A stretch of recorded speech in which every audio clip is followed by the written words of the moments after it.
Assalamualaikum warahmatullahi wabarakatuh. Salam sejahtera untuk kita semuanya. Berjumpa lagi dengan saya Herliza, calon guru penggerak angkatan 11 dari Kota Batam. Saya berasal dari SMP Negeri 40 Batam. Dan hari ini saya tidak sendiri, saya ditemani guru hebat teman saya, Ibu Hindun Hidayatun Naimah. Beliau adalah guru IPA di SMP Negeri 40 Batam. Selamat siang Ibu Hindun. Siang Bu. Bagaimana kabarnya hari ini Bu Hindun? Alhamdulillah baik dan sehat Bu. Alhamdulillah ya Bu, hari ini kita akan mengadakan percakapan pra-observasi yang nantinya saya akan mengamati jalannya proses pembelajaran yang Ibu lakukan di kelas. Adapun tujuan dilakukan supervisi ini adalah untuk mengetahui dan mengevaluasi jalannya proses pembelajaran yang dilakukan di kelas. Dan kenapa kita hari ini menggunakan percakapan ini supaya nanti sebelum melakukan pembelajaran kita adakan dulu persiapan awal supaya nanti kegiatannya lebih menarik dan memberikan yang terbaik untuk siswa seperti itu. Baik Bu. Ya, ada beberapa pertanyaan yang akan saya sampaikan kepada Bu Hindun. Yang pertama berkaitan dengan tujuan. Nah, kira-kira nih Bu Hindun, apa sih yang menjadi tujuan pembelajaran yang akan Ibu sampaikan di kelas nanti? Baik, untuk pertemuan selanjutnya ini ada bab sistem pencernaan. Jadi tujuan pembelajarannya adalah yang pertama, peserta didik mampu menentukan organ-organ pencernaan. Kemudian yang kedua, peserta didik mampu menganalisis fungsi dari organ-organ pencernaan tersebut. Baik Bu.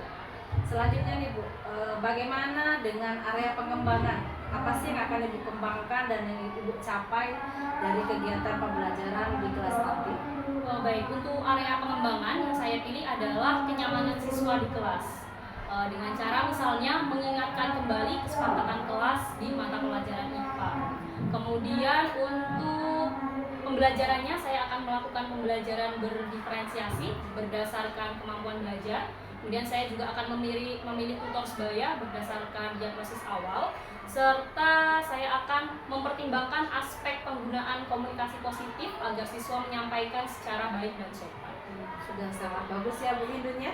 Jadi tadi aspek kenyamanan lingkungan belajar dan pembelajaran berdiferensiasi, kemudian aspek penggunaan komunikasi yang positif, menggunakan kata yang sopan dan yang baik. Oke, saya ini ingin mendengar nih Bu, bagaimana rancangan pembelajaran yang ingin Bu terapkan nanti di kelas, mungkin dari segi strategi pembelajaran ataupun dari model pembelajarannya. Oke, sebelum melakukan pembelajaran saya sudah menyiapkan tes gaya belajar untuk siswa. Jadi ada 4 pilihan di situ, ada visual, kinestetik, auditory maupun audiovisual. Itu yang akan jadi dasar pembagian kelompok. Kemudian untuk keterampilan dan keaktifan siswa nanti akan saya nilai ketika diskusi berlangsung dan ketika kegiatan presentasi kelompok. Ya, berarti nanti tadi ada Ibu sudah mengadakan tes gaya belajar dan nanti akan melaksanakan penilaian keterampilan saat siswa berdiskusi seperti itu. Luar biasa ya Bu Ibu ya. Terus yang terakhir menggunakan strategi pembelajaran berdiferensiasi tadi ya. Kemudian model pembelajarannya nanti seperti apa? Baik, untuk model pembelajaran sendiri saya memilih PBL atau Problem Based Learning yang menyediakan masalah bagi siswa untuk diselesaikan melalui diskusi. Baik ya, ini sudah bagus ya tadi tes gaya belajar, pembelajaran berdiferensiasi, terus model PBL ya, Problem Based Learning. Selanjutnya nih Bu, dengan media pembelajaran nanti kira-kira Ibu menggunakan media apa? Saya rencananya menggunakan media PPT untuk menyampaikan bahan ajar saya, kemudian menggunakan video pembelajaran untuk diagnosis awal, kemudian saya menggunakan juga LKPD untuk sarana diskusi siswa, kemudian yang terakhir untuk memutar video pembelajaran tentu saya menggunakan laptop. Sudah mantap sekali sih ya Bu. Tadi saya dengar ada PPT, video pembelajaran, menyiapkan LKPD serta laptop dalam pemutaran videonya nanti ya Bu ya. Baik, berarti nanti Senin depan ya, Senin depan di kelas 81 di jam pertama ada sampai 3, di jam setengah 8 sampai jam 10. Nanti saya mohon izin untuk datang ke kelas Ibu untuk melakukan supervisi kelas dan saya akan juga melihat serta mencatat hal-hal apa saja yang terjadi dalam kelas dan saya juga akan mencatat apakah yang Ibu sampaikan tadi sudah terjadi di kelas. Kemudian yang terakhir nih Bu ya, kira-kira dari percakapan kita hari ini ya Bu, apa yang Ibu sudah dapatkan? Di sini saya jadi lebih ada gambaran bagaimana anak-anak berdiskusi, kemudian nanti bagaimana supaya anak-anak itu bisa menyampaikan secara sopan apa yang menjadi pendapat mereka. Kemudian saya juga akan lebih mempersiapkan media yang akan saya gunakan seperti PPT, kemudian LKPD siswa, seperti itu. Baik. Sudah luar biasa ya Bu Hindun ya. Terima kasih ya Bu Hindun atas waktunya sudah bersedia berbincang-bincang dengan saya. Dan saya harap juga melalui kegiatan ini nanti Ibu bisa melaksanakan pembelajaran di kelas yang lebih baik lagi serta berpihak kepada murid. Baik, sudah cukup percakapan kita hari ini. Saya mohon undur. Terima kasih. Sama-sama Bu. Ya, Assalamualaikum warahmatullahi wabarakatuh. Waalaikumsalam warahmatullahi wabarakatuh. Demikian itu tadi kegiatan praobservasi saya bersama Ibu Hindun, Guru IPA di SMP Negeri 40 Batam, dan sampai jumpa di kegiatan observasi mendatang. Assalamualaikum warahmatullahi wabarakatuh. Warahmatullahi wabarakatuh.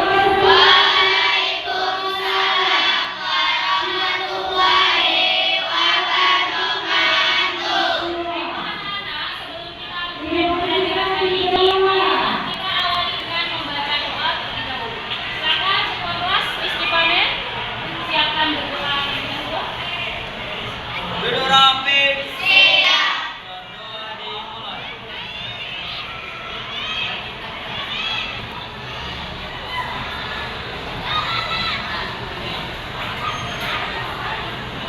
Doa selesai. Beri salam.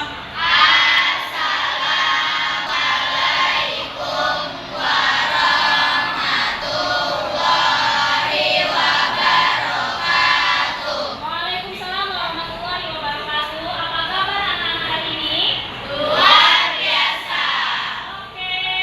Sekarang kita afirmasi positif diri kita. Ketika ibu tanya apa kabar anak-anak semua, silahkan jawab. Saya sehat, saya semangat, luar biasa. Itu ya. Oke, lagi ya. Apa kabar anak-anak semuanya? Oke,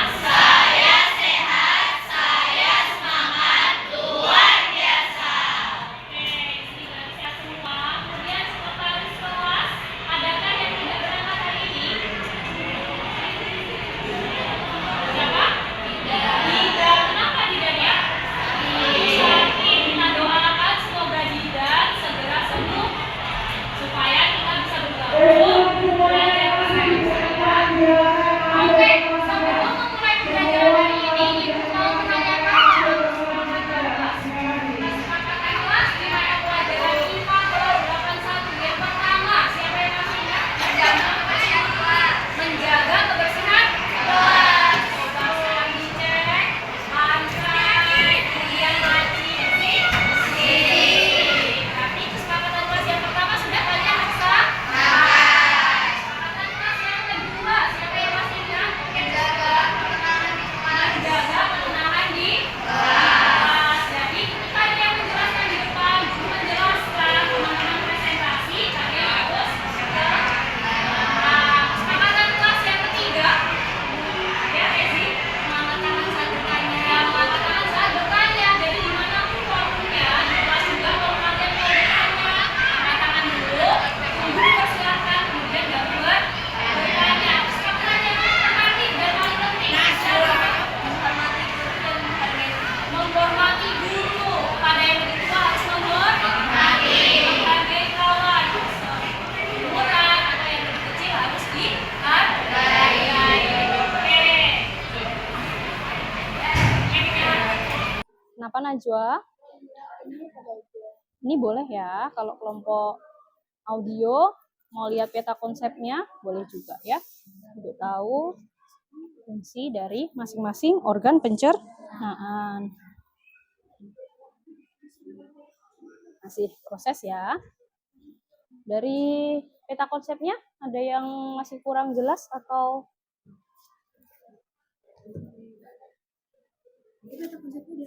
Ya, jadi kan kelompok kalian dari mulut sampai ke lambung. Nanti kelompok Syaimah kan menggunakan torso nih sebagai medianya. Jadi kalian bisa juga menggunakan torso, misalnya Elviera, kamu berpura-pura jadi lambung, hafalkan saja fungsi lambung, ya. Rizky Panen, rongga mulut, hafalkan saja rongga mulut. Jadi satu orang, karena kan 3 organ kan, mulut, kerongkongan, lambung. Nah, satu orang menguasai satu. Ya, boleh seperti itu. Kelompok visual ya, HP-nya juga dimasukkan. Kita sudah tidak butuh HP, boleh dimasukkan dulu. Nanti kita gunakan lagi HP-nya untuk tes formatif.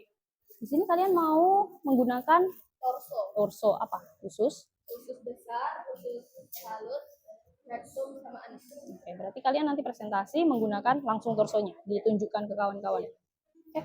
Terdapat juga proses pencernaan secara kimiawi yang dilakukan oleh enzim amilase. Setelah melewati aku, makanan memasuki kerongkongan. Halo, aku kerongkongan. Fungsi aku adalah untuk memindahkan makanan dari mulut ke lambung. Di dalam kerongkongan juga dapat melakukan gerak peristaltik. Setelah dari aku, sistem pencernaan akan masuk ke lambung.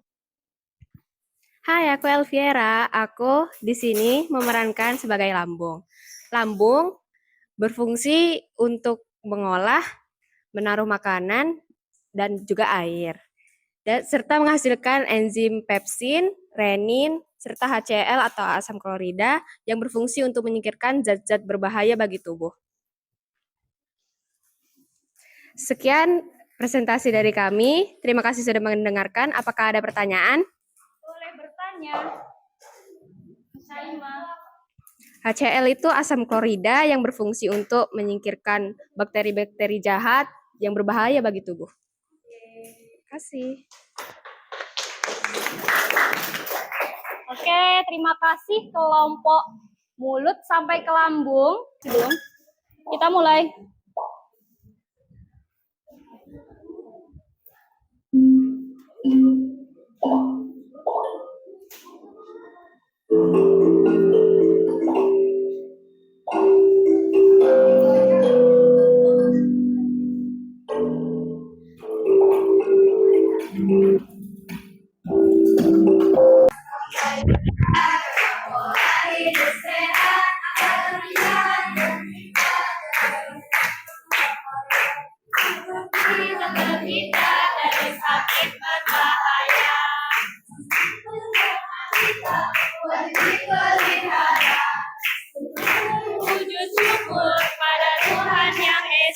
Oke, sudah beres, sudah bersih mejanya. Oke, kita tarik kesimpulan dari pertemuan hari ini ya. Yang pertama, sistem pencernaan. Tadi anak-anak peserta didik harus dapat menyebutkan organ-organ pada sistem pencernaan. Apa saja tadi? Mulut, esofagus, lambung. Baik, semua sudah paham ya? Paham. Nah, kalian sudah bersenang-senang bersama ibu. Ibu juga perlu refleksi dari kalian ya. Ibu bagikan satu-satu, jawab pertanyaan yang ibu berikan ke kalian. Yang pertama, ini yang udah ibu bagikan, boleh dijawab. Bagaimana perasaan anak-anak setelah belajar IPA hari ini? Itu nomor 1. Kan? 2. Apa tadi? Hal baru apa yang dipelajari? Yang ketiga, apa harapan anak-anak di pelajaran IPA selanjutnya? Yang sudah selesai, boleh ditempel di tanda love di depan?